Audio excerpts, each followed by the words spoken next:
3, Magnetic Field of a Bar Magnet by Karthik Chilkapati. So our introduction, the purpose of this lab is that we are trying to find the various magnetic fields of a bar magnet when we place a magnetometer app at various locations around the magnet. And with this, we're also trying to find our magnetic moments slash dipoles.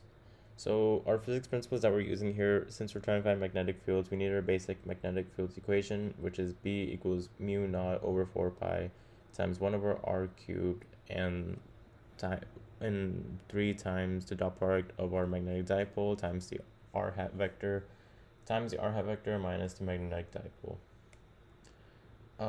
We also have our natural log of our bx, or magnitude of bx equals our natural log of k plus n natural log of r.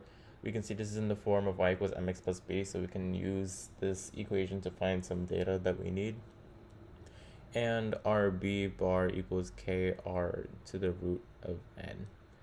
Result of this lab is that magnetic moment was 2.144 a times m squared, and our n value that we receive from here is negative 2.8641. So our initial conditions, our system is our bar magnet in this scenario, and our surroundings are everything around our bar magnet, so like the phone, the rulers, earth, tape, or anything else. Initial conditions was placing the bar magnet at a certain location and placing the phone magnetometer and tape around it. I included some visuals here to show that this is what we're going to be doing throughout our experiment.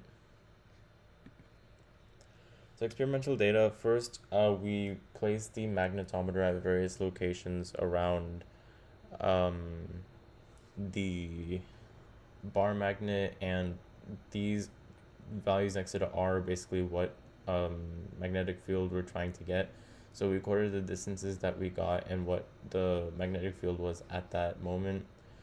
And over here, this is when we set a certain distance d perp and tried to find the magnetic field at various locations.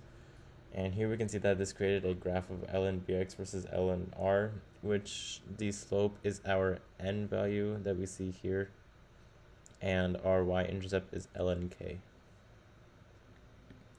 Computational data, here we have the definition of a dipole that we are creating, so we just put in that equation here to make that happen.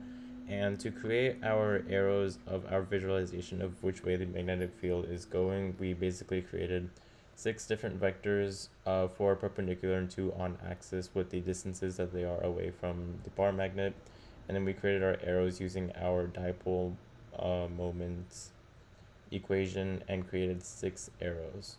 Over here we have our 45-degree angle arrow, which is by our d perp, and we found the magnitude of the hypotenuse to basically create another dipole vector, which we were able to put into an arrow.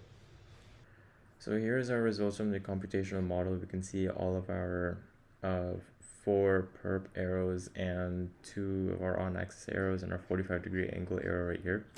So from our overall experiment, the off-axis field was 6.101 times 10 to the negative 5th teslas.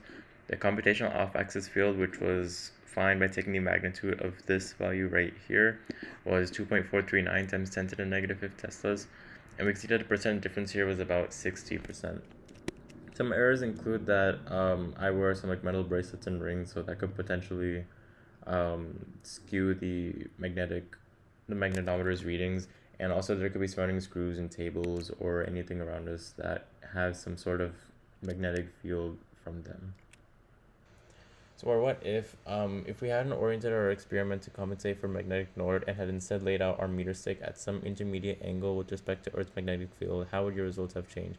It won't be as accurate because the magnetometer would be affected by Earth's field. If the true north is facing somewhere else and we're trying to measure our magnet in a different direction, our results would be a little skewed.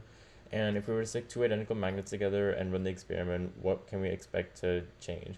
Our values that we gotten could potentially double because there's 2 magnets, so we have twice the magnetic field. Obviously, if it's a value in the denominator, we can expect it to potentially cut in half or change based off of the value that it's raised to.